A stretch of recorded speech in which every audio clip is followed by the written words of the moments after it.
Ja seda eesmärkide osa siin nagu niimoodi kokku tõmmata ja võtta, siis see struktuur näeks välja umbes selline, mida ma nüüd oma jutus olen erinevates tasemetes proovinud nagu selgitada, et kuskilt sealt ülevalt binokli juurest hakkab pihta. Mul on sinna praegu kirjutatud visioon, aga mõte on selles, et see on meie pikaajaline eesmärk. Ta ei pea olema see visioon, mis on koos missiooniga strateegiaprotsessis defineeritud, vaid tänases segases väliskeskkonnas, tänases maailmas, kuhu sina näed, et su ettevõte liigub. Et võib-olla see ajahorisont on sul aasta täna ainult, sest kaugemal ei näe. Võib-olla sul on 3 aastat, võib-olla veelgi rohkem. Ma arvan, et iga ettevõte on nagu nii erinevas olukorras täna tulenevalt sellest väliskeskkonnast, tulenevalt nagu klientidest, tulenevatest igasugustest reisipiirangutest, tarneahelate katkemisest, millest kõigest veel. Et siin on hästi raske öelda, et mis see pikkus on. Nii kaugele, kui sa arvad, et sa näed. Ja mingil ajahetkel on võib-olla kõik ka seotud ainult sellega, et mu peamine visioon on ellu jääda. On ja mu ajahorisont ei olegi üldse pikem kui näiteks paari järgmise kuu rahavoog, et ma saaks kaetud siin oma kulud ja palgad makstud. On aga kui see on nüüd natukene pikem kui aasta, siis ma jagaks need eesmärgid, kus nüüd need sihikumärgid on veel 2 kihti või ma soovitaks sul niimoodi mõelda. Et kõigepealt siis võtad sellest pikast eesmärgist esimese aasta ja sellest esimesest aastast omakorda mingi lühema perioodi. Metoodika klassikaliselt ütleb kvartal. Võib-olla see ei pea kvartal olema. Sõltub natukene valdkonnast ja sõltub muudatuste kiirusest. Praegusel ajahetkel muudatuse kiirus on hästi suur ja pole võib-olla väga kaugele mõtet vaadata. Nii et võib-olla ta praegu on kvartal. Mõned on öelnud, et kvartal on nagu sellest eelmisest ühiskonnast pärit termin. Et natukene kategooriast, et 5-aastaku eesmärk 4 aastaga on.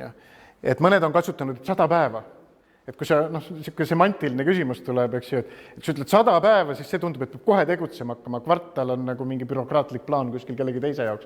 Ühesõnaga, sõnastust timmi nii, kuidas sulle endale nagu hea tundub, aga mõte on, et oleks lühikese aja eesmärk. Ja võt selle lühikese aja eesmärgile oleks mõistlik need tulemused külge panna ka kindlasti, eks ju. Et seal nüüd selle SWOT-i mõttes me korraks võiks seda pikemat aega ka nagu niimoodi mõõdikutega vaadata, aga see, mida igapäevaselt jälgida, on mõistlik vaadata seda kvartalit, eriti tänases keskkonnas. Sest nagu see energiahinna näide ennem oli, ma korraks ütlesin ka, 3-4 kuud tagasi see polnud mingi teadaolev probleem, on ju, enamuste jaoks, aga konnakeetmine juba oli alanud ja osad kindlasti oskasid seda ka ette prognoosida, on ju. Mõni võib-olla oskas ka ette valmistada kuidagi selleks, on ju. Milline on energia hind märtsis? Meil on mingid oletused. Eks ju, kui me Eesti kontekstist räägime, öeldakse, et seal kuskil märtsis, aprillis, mais võiks hakata normaliseeruma. Aga kas siin vahepeal tulevad mingisuguste meetmetega nagu valitsused appi energiamahukatel ettevõtetel? Seda tegelikult keegi täna ei tea. Me kuulsime eile majandusministri poliitilist avaldust, mis lühidalt öeldes seisnes selles, et tuleb rakendada meetmeid. Aga seda öeldi nagu natukene pikemalt, eks ju. Ehk et nad mõtlevad millegi üle ja võib-olla sealt tuleb midagi välja, aga me ei tea seda täna. Nüüd, kui meil on sellised kvartaalsed sammud, siis see on natukene, mina ütlen ikka, see on niisugune Fred-Jussilik maailm. Et sa lähed nagu järgmise nagu künka otsa ja siis sa sealt näed juba kaugemale. Aga seal alguspunktis polnud sul mõtet mõelda sellele, et mis seal järgmise või ülejärgmise künka nagu taga on, on ju. Ja see on see, mis mulle sellise eesmärkide loogika juures nagu hästi meeldib. Meil on pikaajaline suund on nagu paigas ja lühiajaliselt me siis vaatame kogu aeg niimoodi korrigeerivalt, et me teeme mingi perioodi ära, mõõdame, vaatame, kuidas läks ja siis teeme uue plaani, vaatame, et meie pikk eesmärk on jätkuvalt see, kas see peab jätkuvalt paika, mida me vahepeal õppisime, kuidas meie nüüd järgmine kvartal välja peaks nägema. On ju. Võib-olla väga muutlikel aegadel, ja kui ma olen täna see energiamahukas, siis praegu on väga muutlikud ajad. Võib-olla 3 kuud tundub liiga pikk aeg.